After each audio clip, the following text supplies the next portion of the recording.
Assalamualaikum, Bung Dede. Waalaikumsalam warahmatullahi wabarakatuh. Ketemu lagi sama Bang Agus. Ya, Pak.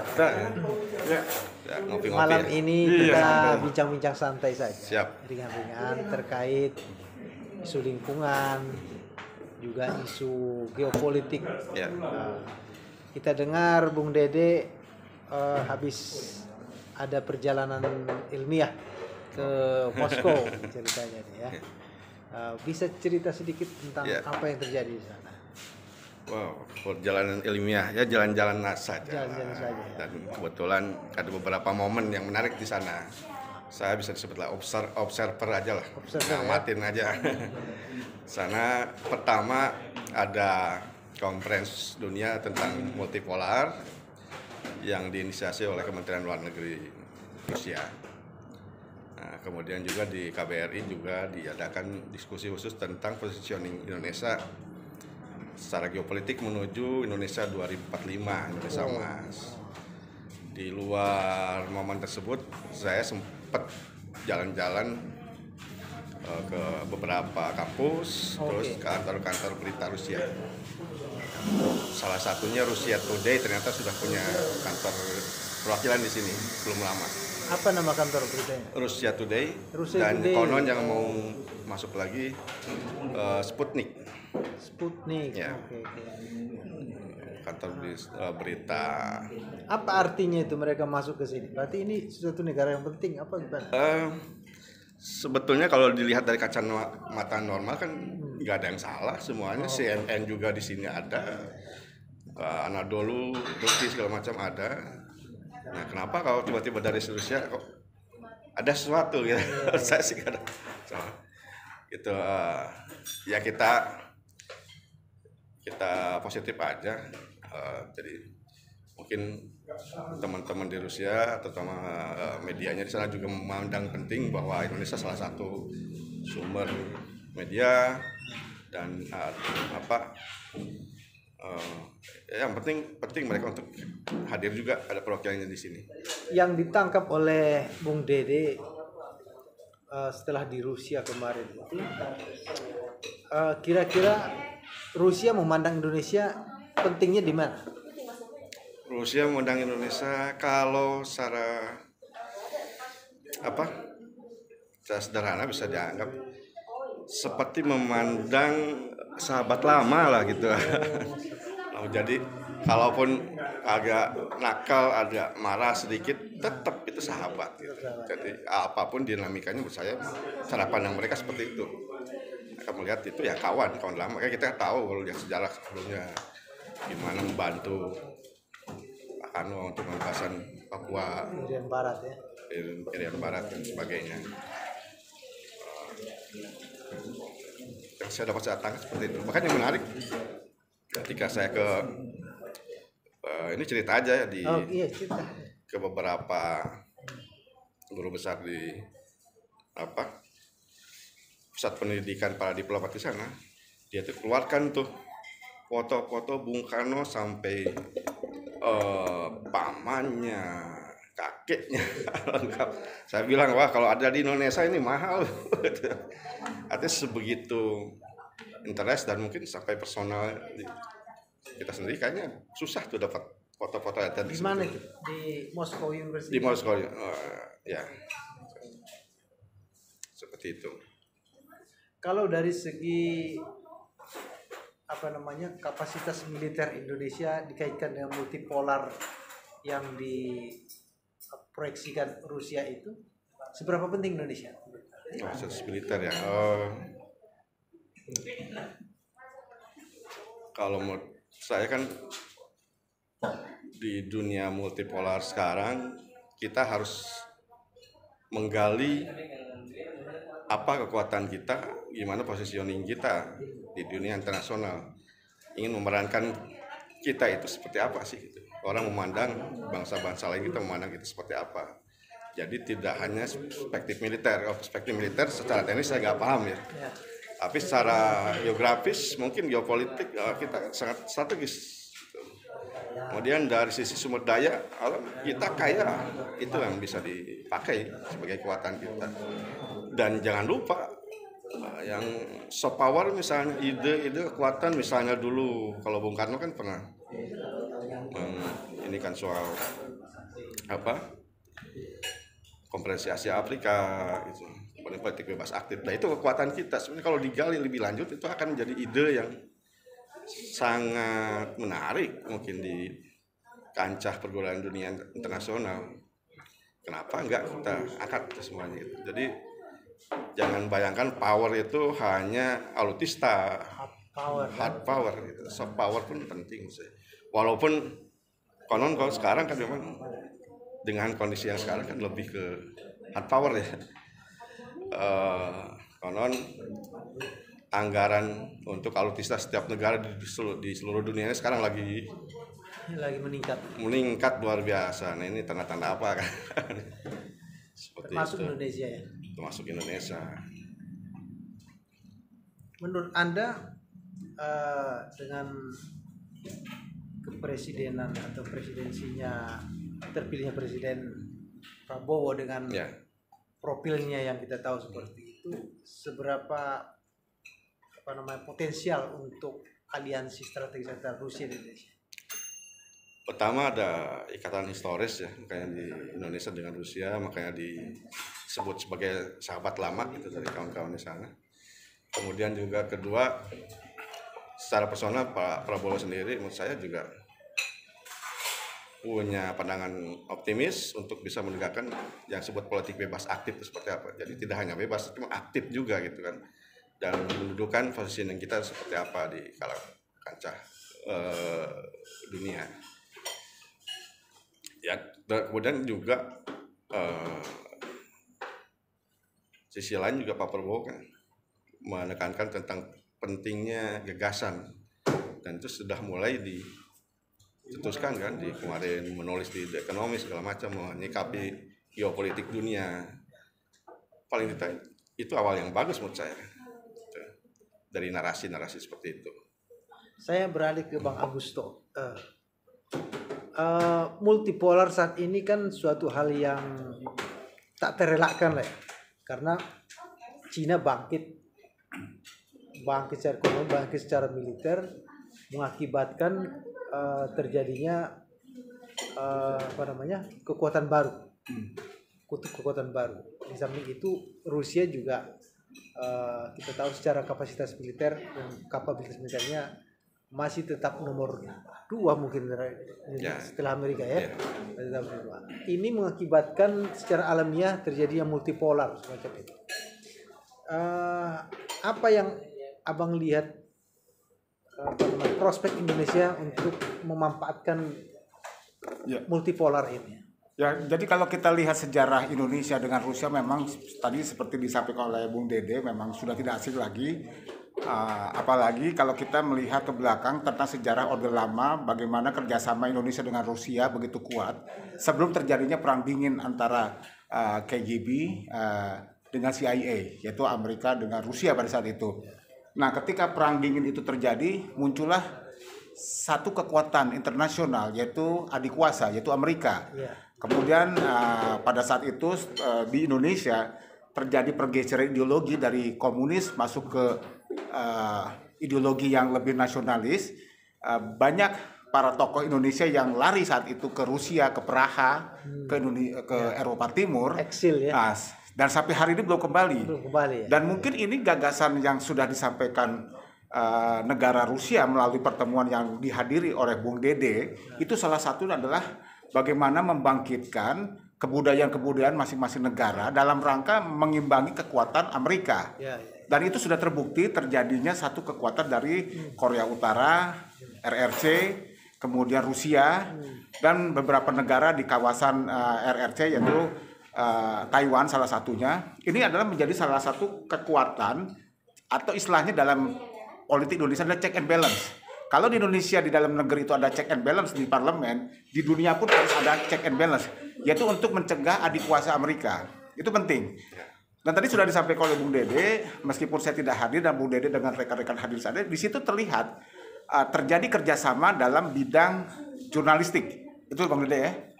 Itu event sampingan, cuman Ya artinya mungkin itu bagian dari lanjutannya proses-proses kerjasama yang bisa ditingkatkan untuk mewujudkan dunia multipolar. Karena kan unipolar itu salah satunya kan ada dominasi narasi, dominasi media. Nah ketika itu terjadi kan nggak ada itu multipolar.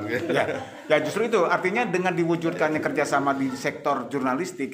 Tadi kan ada Russia Today, Sputnik. Sputnik itu adalah mengimbangi dominasi Amerika. Kalau Amerika sudah masuk CNN, kemudian dari Eropa yaitu Amerika, Inggris, BBC di tahun-tahun 60 sudah masuk BBC sampai hari ini mendominasi, itu sebetulnya positif ya. Kalau saya sebagai bangsa Indonesia, saya melihat ini adalah sesuatu kekuatan yang menginspirasi daripada cita-cita Bung Karno, Nehru dan kawan-kawannya di zaman itu tahun 55 di mana Konferensi Asia Afrika itu digaungkan bahwa tidak ada lagi itu namanya imperialisme, penindasan, semua itu adalah sejajar. Dan mungkin salah satu ide dari Rusia di mana melalui Kemenlu Rusia di mana Bung Dede dan kawan-kawan hadir di sana dan beberapa negara hadir di sana itu dalam rangka untuk memeratakan, artinya ada emansipasi masing-masing budaya kearifan lokal gitu ya, punya budaya. Ini dalam rangka supaya tidak terjadi dominasi seperti kita lihat salah satu contoh, kalau kita mengacu pada perfilman Indonesia dunia, yaitu ada film Barat 21. Sementara di sisi lain ada film-film Timur yang tidak terekspos, musik, begitu juga rock and roll. Orang seakan-akan rock and roll tuh ciptaan dari Amerika, padahal di negara Eropa, Inggris misalnya juga ada musik rock and roll. Terjadi klaim internasional. Nah ini tentu tidak diinginkan oleh semua negara. Jadi dalam rangka ini saya melihat hal yang positif jika Rusia menginisiasi, dan itu tentunya akan direspon oleh negara-negara non-blok seperti kita. Kita kan mengacu pada non-blok ya Bung Dede ya. Tadi sudah disampaikan oleh Bung Dede bagaimana cita-cita Bung Karno sampai akhirnya negara Rusia pun memiliki dokumen yang tadi Bung Dede ceritakan, ada foto Bung Karno saat peristiwa 60, keluarganya, nenek, artinya kakek, memang kita memiliki hubungan yang baik dengan Rusia, dan itu bukan hal aneh seperti Bung Dede katakan. Kalau CNN bisa masuk, kenapa Russia Today tidak masuk? Justru ini yang harus kita kembangkan dalam konteks demokrasi dan perdamaian dunia, artinya tidak ada yang dominasi di dunia. Sebab itu juga tidak akan baik juga kalau negara itu didominasi oleh satu negara, karena akan muncul arogansi. Dan itu terjadi di PBB ketika Indonesia keluar dan masuk ke Ganevo akibat dominasi Amerika, salah satunya di PBB waktu itu. Itu mungkin yang bisa saya sampaikan ya sedikit historis lah. Bung Dede nanti akan lebih jelaskan lagi perkembangan. Yang intinya kita menyambut itu semua. Salah satu kekuatan yang nyata dari kita kan sebagai penduduk mayoritas terbesar dunia ya. Salah satu dan juga. Prabowo kan mengakui itu. Dia bangga sebagai presiden dengan mayoritas penduduk muslim terbesar di dunia. Artinya ini menjadi bargaining posisi yang yang kuat untuk untuk memanfaatkan multipolar yang tengah terjadi itu kan begitu. Bung Dede gimana melihat bagaimana potensi muslim terbesar, tapi juga kita tahu kapasitas dan kapabilitas umat kita juga nggak baik-baik banget gitu kan. Itu bagaimana cara ininya biar itu menguntungkan Indonesia? Menurut saya sih kita harus melihat dulu ke dalam dulu. Kita petakan potensi kita di internal kita yang bisa kita munculkan di gelanggang pergaulan internasional itu apa? Ya, keunggulan kita apa? Itu kan menjadi kekuatan kita. Jadi tidak hanya melulu ke alutista dan segala macam. Contoh tadi disinggung menarik tuh, tentang film ya. Saya ngobrol dengan duta besar Indonesia di Rusia, Pak Morata. Saya lupa beliau. Mohon maaf. Yang disampaikan bahwa pada kemarin film kita, film Pengabdi Setan itu banyak peminatnya di sini, walaupun kan didubbing jadi bahasa Rusia ya, mungkin lucu ya kalau nonton. Tapi artinya itu potensi kita untuk sepower kita, pendekatan kebudayaan mungkin bisa dimulai dari situ kan. Itu kan nggak mungkin nggak begitu resisten ya. Kita tahu kalau kita mulai menjalin hubungan dengan sebelah kanan, yang kiri seperti apa gitu. mungkin dari hal-hal seperti itu, atau potensi-potensi kita internal, misalnya Pancasila itu warisan yang luar biasa daripada founding father kita.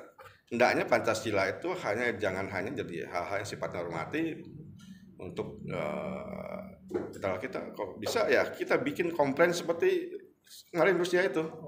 Komplain internasional, ini pemikiran kita di dunia internasional mungkin bisa menyumbang banyak bagi keadaban dunia internasional.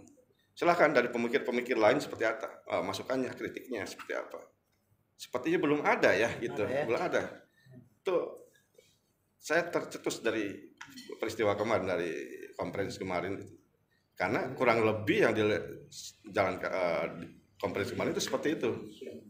Dia mengeluarkan ide dan dikritisi, masukan-masukan dari setiap peserta itu seperti apa. Jadi ideologi kita, Pancasila kita, jangan sampai menjadi suatu ideologi yang beku gitu ya.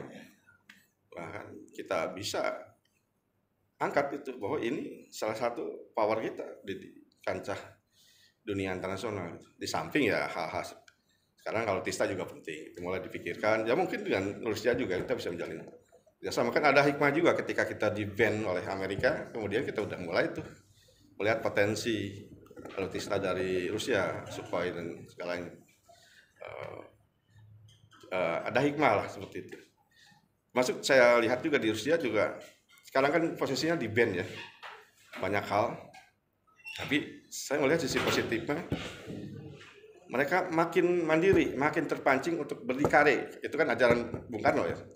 Salah satunya sistem keuangannya kan kita ke sana tidak bisa pakai visa gesek gitu. Saya ke sana juga pakai uang cash pada akhirnya. Tapi Rusia pelan-pelan sudah membangun sistem keuangannya sendiri. Nah itu kan positif, guys. Dan memang ada sentimen anti barat mungkin ya. Jadi brand-brand terkenal barat itu sekarang udah berganti nama tuh. Seperti Starbucks jadi Star apa, KFC jadi apa, tapi produknya sama. Cuman kita lihat sisi positifnya lah. Di band tapi memunculkan semangat untuk berdikari, dan mungkin Indonesia juga bisa begitu juga. Munculkan, jadi intinya kita munculkan potensi kita apa untuk dalam pergaulan dunia internasional. Karena kalau kita tidak mengenal diri kita sendiri, potensi kita sendiri akan agak susah juga gitu. Contoh Korea kan dari korut ya, dari hal-hal sederhana. Dia fokus ke hard power, membuat alutsista segala macam, kemudian mengeluarkan ancaman-ancaman. Tapi justru di situ dia positioning dia gitu kan. Ya harus meniru gitu. Kita punya potensi apa kan bisa. Saya ke Bang Agusto. Saya tertarik satu nasihat atau himbauan dari mungkin dia ikut peserta, Syekh Imran Hussein. Syekh Imran Hussein ini seorang ulama dari Pakistan tapi bermukim di Trinidad. Ya. Jadi dia orang yang expert dalam ilmu hubungan internasional. Sering sekali ceramah-ceramahnya itu sebenarnya tentang hubungan internasional. Ya. Dia nasihatkan ke Indonesia supaya aliansinya itu ke Cina. Kenapa Cina katanya? Karena Cina yang jelas-jelas membela Palestina. Nah, Bang Agusto, bagaimana Bang melihat nasihat ini penting bagi kita, tapi pada saat yang sama kita seakan-akan dihantui Cina nggak bagus, Cina akan invasi macam-macam. Apa yang Abang lihat itu? Ya begini, dalam perkembangan dunia saat ini, tadi dikaitkan dengan kehadiran Bung Dede ke Rusia, yaitu adalah starting atau persiapan dalam rangka menuju Indonesia Emas, yaitu 2045. Kan begitu. Ya, artinya memang ada sebuah strategi yang akan dipersiapkan oleh Rusia, beberapa negara, salah satu di Indonesia, adalah untuk kembali kepada jati dirinya. Mengingat hegemoni kekuasaan yang dilakukan oleh Amerika sampai dengan hari ini kan begitu kuat. Contohnya tadi di Amerika sudah melakukan merintis Starbucks diganti dengan Star apa, kemudian Dunkin Donut diganti dengan apa. Artinya di situ ada kearifan sebuah negara yang muncul sebagai identitas. Sebetulnya negara kita sudah melakukan di era Orde Baru, zaman Soeharto juga sudah melakukan yang namanya nasionalisasi. nama-nama perusahaan berbahasa Inggris dihapus dengan menggunakan istilah bahasa Indonesia. Zaman Bung Karno juga sudah melakukan hal itu. Artinya memang yang namanya kearifan lokal atau identitas sebuah bangsa itu sangat diperlukan dalam kancah internasional. Nah, kembali kepada misi dari Syekh Imron yang dari Pakistan terkait dengan kondisi di Timur Tengah. Nah, memang sekarang ini sedang tarik-menarik antara kekuatan Palestina dengan kekuatan Barat terkait dengan Pilpres di Amerika, di mana bahwa hari ini Biden melakukan satu strategi pemenangan Pilpres di dalam negerinya, yaitu dengan mengangkat isu-isu imigran. Karena Amerika itu sebetulnya kan memang banyak didominasi oleh para imigran Meksiko, kemudian dari Italia dan sebagainya, sehingga isu itu menjadi menarik. Tapi di sisi lain rivalnya dari Biden yaitu Donald Trump, dia mengangkat isu tentang Palestina. Nah, di sana pun terjadi tarik menarik antara isu Palestina dengan isu yang tadi saya sebut tadi, yaitu imigran. Nah, itu di konteks Amerika dalam Pilpres 2024 yang akan berlangsung akhir tahun ini. Nah, kalau dikaitkan dengan geo internasional, memang ini sangat menarik isu di Gaza ini. Dan memang faktanya telah terjadi genosida atau pembantaian sebuah kaum di jalur Gaza itu sangat mengundang perhatian seluruh negara. Nah, Rusia, Amerika, Indonesia, dan Korea Utara ini memiliki satu kepentingan bagaimana untuk menghindari terjadinya dominasi Amerika yang notabene selama ini Amerika state ya berbeda ya. Amerika dengan masyarakat peradaban Amerika beda. People of Amerika itu beda dengan pemerintahan. Kalau pemerintahan Amerika itu dia mendukung Israel, tapi rakyat Amerika itu tidak. Dia punya peradaban sendiri terkait dengan demokrasi dan HAM. Nah, kembali kepada Syekh yang dari Pakistan itu memang sangat direspon oleh dunia, termasuk Rusia, termasuk Cina. Nah, lalu kenapa Cina yang menjadi satu kiblat dalam konteks Palestina? Ya karena Cina sendiri memiliki sejarah Islam yang kuat. Di samping dengan Rusia di situ memang ada negara di sebelahnya di perbatasan antara Eropa itu Spanyol misalnya, itu juga ada sejarah Islam. Tapi di sini kan karena Rusia juga di samping memiliki sejarah Islam yang cukup kuat, dia juga memiliki satu kekuatan ekonomi, sehingga ini sangat menunjang sekali jikalau terjadi persoalan yang jauh lebih besar dari persoalan perang di jalur Gaza antara Israel yang sekarang juga sudah mulai, negara Iran juga terlibat, negara-negara bagian di Timur Tengah terlibat untuk membela Palestina, maka yang bisa diharapkan ke depan adalah kekuatan ekonomi, yaitu Cina. Jadi saya setuju dengan Bung Dede sampaikan bahwa kekuatan itu tidak harus berbasis alutsista, tapi soft power terkait dengan budaya, terkait dengan ideologi. Meskipun sekarang ideologi bukan jadi pertentangan yang luar biasa ya, tapi kesejahteraan itu penting. Saya kira sangat tepat sekali jika Rusia mengacu kepada RRC, yang mana RRC sehari ini memiliki kekuatan selain kekuatan militer juga kekuatan ekonomi. Ya, saya boleh nanggapin sedikit ya, yang menarik dari sisi itu. Kenapa? Karena selain dari Rusia, Cina menentang dominasi Barat, Amerika dan kawan-kawannya, salah satunya di isu Palestina, juga ada karakter yang relate menurut saya, Indonesia dengan Cina dengan Rusia. Itu Muslimnya itu organik. Organik. Baik Rusia. Maksudnya apa? Ya, Muslimnya itu memang berakar dari tumbuh dari internal masyarakatnya sendiri, gitu kan. Berbeda dengan Uni Eropa, Amerika itu kan imigran. Cara pandang melihat Muslim itu akan berbeda menurut saya gitu. Jadi kalau datang sendiri langsung ke Rusia misalnya, atmosfer itu sangat terasa, nggak ada gap. Makanya terus terang ketika kemarin ada penembakan dengan isu agama, saya sih nggak percaya itu, apalagi katanya dibayar ya kan. Kalau jihad kan nggak mungkin dibayar karena saya melihat sebagai orang luar, walaupun tidak lama di sana, tidak ada persoalan terkait dengan hal tersebut. Apalagi dilihat dari historisnya ya, Muslim di sana, di Cina, Rusia, karakternya itu organik, berbeda dengan Muslim di Eropa, di Amerika. Kalau mau dikaitkan dengan itu ya, walaupun kalau konflik di Palestina, di Gaza kan itu sangat multidimensi gitu kan, sangat kompleks. Tapi mungkin salah satu akarnya bisa lah dilihat dari perspektif tersebut. Itu yang bikin Indonesia relate dengan Rusia, mungkin cara pandangnya seperti itu. Palestina kan hotspot konflik nih kan, Ya. tapi sekaligus juga potensi bagi negara manapun untuk membangun pengaruh, ya, pengaruh, karena kan konflik ada pengaruh. Seberapa penting bagi anda melihat Indonesia bisa mengambil pengaruh dalam potensi konflik di Palestina? Pertama, seberapa penting peristiwa kemarin awal tanggal 7 itu ya, kemudian jadi konflik Palestina Israel, itu sangat penting menurut saya. Pertama, kita melihat bahwa Israel itu nggak superior amat gitu. Lawan milisi aja kerepotan. Salah satu yang fundamennya itu bahwa alutsista yang di generasi 4.0 mungkin yang sangat mahal triliunan, tank berkapal segala macam, kemudian sistem pertahanan itunya Iron Dome, ternyata kalah hanya dengan LPG yang konon katanya dibikin dari pipa dan harga paling jutaan gitu kan. Apa closing statement Anda terkait perbincangan kita yang tadi? Oke. Ini kan momen pemerintahan baru ya.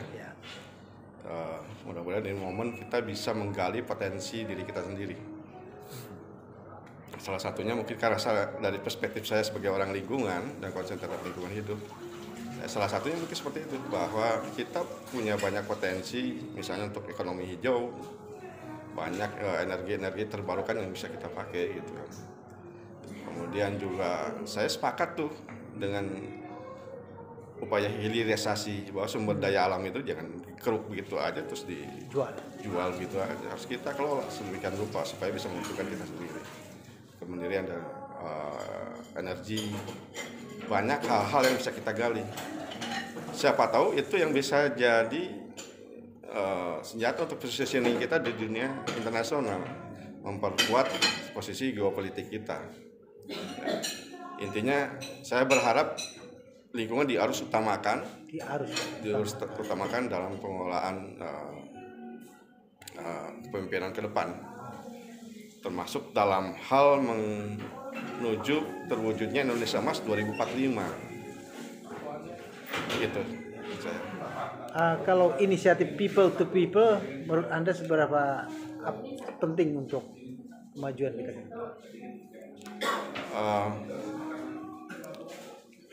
Dan jelas kan, ya itu tadi, kita harus menggali potensi kita, kearifan lokal, budaya kita. Walaupun kemarin dari konferensi itu munculnya dari Rusia, tapi kita menangkap itu di Indonesia kan, multipolar versi Indonesia. Iya, apa salahnya inisiatif semacam itu ya? Betul, itu kita bisa angkat. Contoh sebagai orang hukum, saya dulu pernah penelitian tentang community based property rights, itu hak kepemilikan berbasis masyarakat. Bahwa secara hukum positif kita yang warisan kolonial, hak milik dengan bukan milik itu tegas, bukan milik berarti negara, hak milik berarti pribadi. Ternyata di masyarakat adat itu sangat variatif. Misalnya satu pohon, ada yang punya hak terhadap akarnya, ada yang punya hak terhadap pohonnya, ada yang punya hak terhadap daunnya, terhadap mangganya. Nah itu gimana diadop sebagai kekuatan kita sebetulnya, itu kearifan lokal. Dan ada model seperti itu seperti di Filipina, namanya the bundle of right. Jadi namanya hak milik itu ada gradasinya, A, B, C, D sampai 9 mungkin kan. 1, gradasi 2, gradasi 3 itu masih sudah masuk hak milik tetap. Banyak hal lah yang bisa kita gali dari internal kita sendiri maupun kita belajar dari dari luar. Baik Bung Dede, terima kasih bincang-bincang Baik, santai terima hari kasih ini. atas Mudah-mudahan, bincang-bincang dan ngopi-ngopinya. sangat bermanfaat bagi pemirsa kita maupun kita Baik. semua.